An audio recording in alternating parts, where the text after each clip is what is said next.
Hey everyone, and welcome to Almost Cancelled. I am Peter, that is Connor, and we are going to talk about The Exorcist, Season 1, Episode 7. It's called Chapter 7, Father of Lies. Full spoilers for the episode, as always.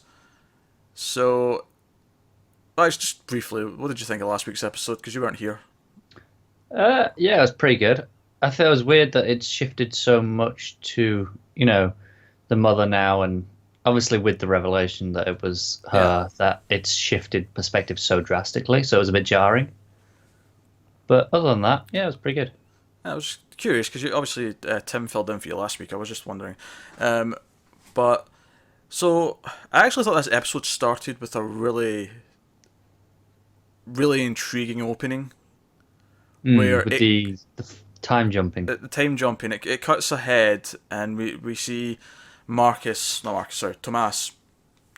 opening up church on Sunday, you know, and then it says like 9 days earlier, and like you see them in the car, and that they've got Casey, and this is just after the whole thing in the water, and I'm thinking, oh wait, like I was actually thinking for a minute there they were going to, like it was all done, like we were Mm, going to be building up to this end. Obviously, by the time we actually got to like a scene later, it became clear that it wasn't all done. She was still possessed, and she's like hiding out at the nun's place because that's where Marcus took her. Um, but I thought it did a really nice job of building this idea of that he's lying about it, because that's obviously what the episode's called. It's what the episode's really about in a lot of ways, is the lie that he gives to her family. Well, not just her family, the police, everyone. yeah. But they've got Casey, and they're trying to help her, but it's not. It's going so badly that the nuns are like, let's just put her out of her misery and kill her. Yeah, I mean, not the worst plan ever. It's I mean, you could argue as they do, but clearly there's some reason that they have done this, presumably multiple times. It gets to a point where they're like, no, this is beyond us. Let's just do what we can. Yeah, and of course Marcus does not go along with this plan for multiple reasons. One, of course, is that he's just a little bit obsessed, and on a personal level, it seems like he's so dedicated that he can't let that happen. He can't give up. But the other reason, of course, is that he believes, like, the power of God went through his hands to bring her back. Like, he actually think he might have killed her in that water, and God brought her back. But it also means he brought the demon back, Yeah. which, when this is brought up, he's like, no, don't go there. We're not talking about that. Mm. So it's interesting that even he has the touchy buttons that he can't press on, uh, but I thought all that was done very, very well. But the more interesting part of the whole Casey thing for me in this episode was how her body breaking down mirrors what's happening to her mother. Yeah. Because we see Regan, and she's like breaking down throughout the episode. We see the media outside her house. They're harassing her. They won't let her be. Family of one of the ambulance drivers that died, that was taking Casey to the hospital. Doesn't is there and harassing her, and like not even wanting an apology. She actually gets offended when she tries to apologize for it.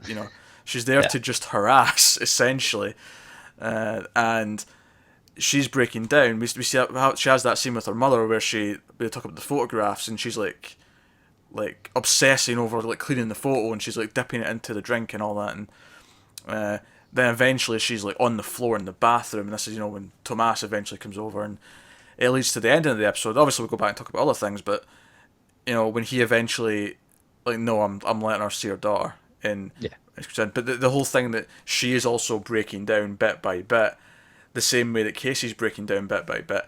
And of course, as Marcus even says at the start of the episode, this is, what the demon wants is, he says it's a 40-year-old grudge, sort of flat Yeah. out confirming that it is the demon from the movie.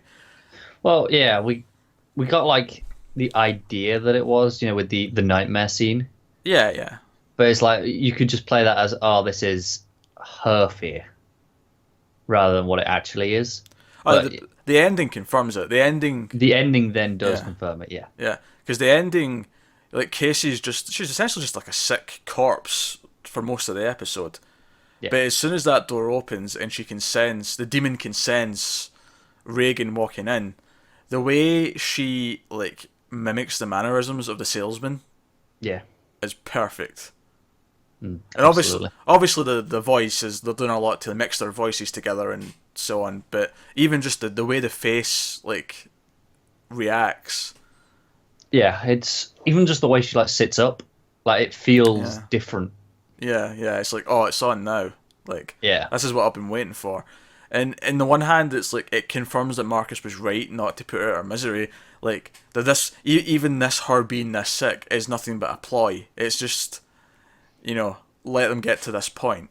And now that Reagan's back in the picture, we'll get what the end game is, maybe soon, Well, possibly. yeah. I mean, in this particular moment, Tomas has essentially used her as bait, right? Because Marcus has been spent the whole episode saying he can't exercise the demon until it shows itself, until it comes out, and it's hiding, and that's why he can't do anything. So now Tomas has brought Reagan there. It's instantly come right out, and it couldn't help itself. It's like it's egotistical. Maybe. I don't know. Maybe Thomas isn't actually that smart. Oh yeah, see, that's what I was thinking. Maybe this is how I think of Thomas or Tomas, but I don't know if I jumped to this was a plan of his to draw out the demon. I almost think he falls for the ploy. He gets too sympathetic Maybe, yeah. and just brings her because he's a wreck, because he is in such a bad place. That this whole thing continuing with Jessica seems to be really unhealthy, to the point where we see him break down at the chemist. He attacks the guy who's trying to take a selfie. Which, don't get me wrong, annoying and deserves a push. Guy was being a straight up dick. He goes, "No, I don't want you to take a picture." Then don't take a damn picture. That said, though, he does not get the award for most badass priest in this episode. No, he does not. Father Bennett, who has been a fairly small character, he's been interesting, but he's been adding to the plot in a sort of way that the others haven't, but he's not been at the forefront. I think it's because his plot has been kind of so separate to everything else that it's taken, like, you get less time on it compared to everyone else, because everyone else feeds much more directly into the main plot. So it feels like we get bigger advancements every time we see them come round to do the next part, whereas with him it's such small bits here and there. But he might as well have quoted, oh god, Brain Dead, not a TV show, the Peter Jackson movie, and said, "I kick arse for the Lord," because that's essentially what he did when he takes on a couple of homeless, demon-possessed people at the site of the burned bodies. He even finds just this pile of bodies where they've taken all these organs from. It's pretty gruesome. That's pretty gruesome. That entire scene is very well done, though. Like the him coming in with the light on his phone, and he's like searching. We've got the flickering lights, like very tense. Music was playing it just right, and then he gets attacked, and he even takes like a stab. Like he gets stabbed in the shoulder, and he keeps fighting. Just carries on like a boss. And he defeats them. It is actually quite epic. Father Bennett's the new MVP of The Exorcist. But not even just that scene though. Obviously he leads there from the this like disc references found in the donations for the church in this group. That obviously last episode we basically found out they were a cult that are trying to raise Satan or a demon. Yeah. And he he finds that this company that went out of business 4 years ago somehow gave them $2 million this past year. And it's that snooping that leads them to this place, and but no, it's a fantastic scene. Like, yeah, it really is. Yeah, you're really rooting for him. Like, I'm not, because it was kind of one of those things where I'm like, he is kind of minor enough that he could be killed off, but like, where are they where are they going with it? But I was happy to see that they instead went the eternal badass for him. Yeah, but like I say, he is small enough that the danger is real for him. Yeah. Which is a good thing in a way, because it makes this stuff with him have like real stakes. Because if this was maybe Tomas, we wouldn't really think he's in danger that much, would you? Maybe if it was a finale, maybe. Yeah, but not at this point in the season. Actually, to go back to the previous Bennett scene when he's with, which is essentially all the members of the cult, for the most part, and the other priest, the one who Tomas met in the first episode, who brought the ashes to the meeting last time.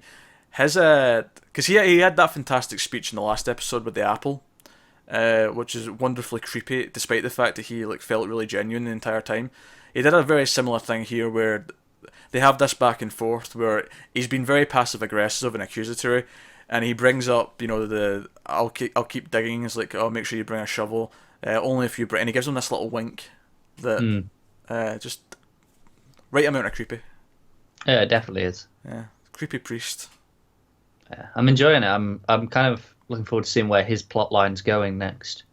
Yeah, he's actually a real standout. We're talking about Bennett being a standout in the heroes side of things. I think this, he's been very standout in terms of the villains. He's in terms of the human villains. Of course, the salesman is the main villain, but is he though?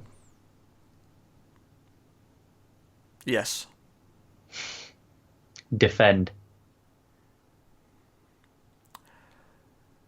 Because regardless of what else is going on in the show and the larger things, this is a show about Regan and the demon that she fought and that she is still fighting.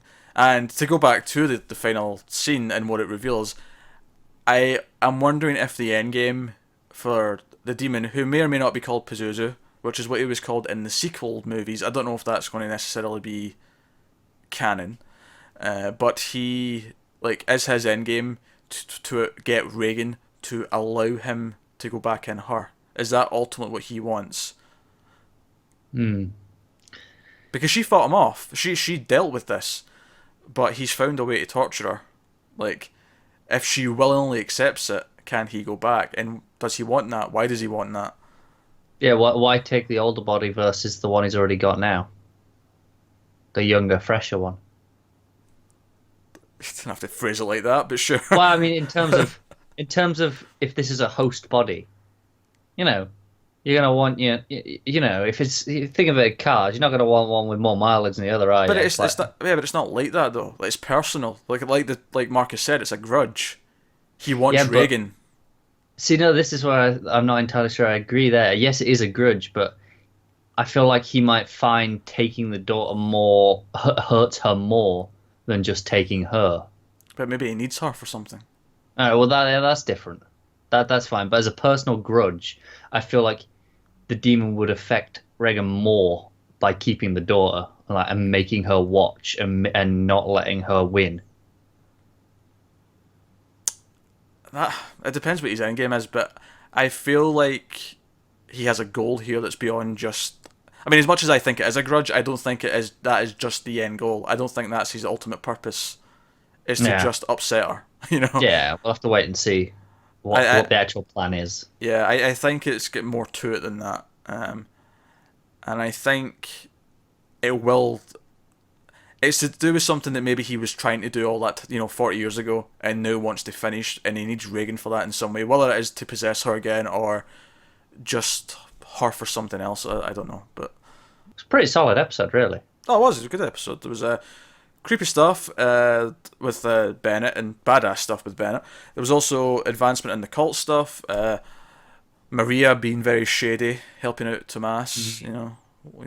Obviously she's in the cult, but does she have even more motives? Because she was oddly upset last week when she wasn't picked by the spirit, the demon. Yeah, the ash thing. No, solid episode, and everything as well felt connected for the most part. It was all building, like I say, the Reagan stuff and the Casey stuff was all sort of building side by side until it crossed paths at the end, like it should have. It felt a lot more fluid this week than the last episode. I would agree with that, yeah. Yeah. That said, though, I still enjoyed last week's episode. I did as well. I just thought it was a bit more jarring, whereas this felt like much more a natural progression for the show. Yeah. So that's The Exorcist. Let us know what you thought of the episode in the comments below. Like and subscribe and all that stuff. It helps us out a lot. Thank you very much for watching, guys. We'll see you next time.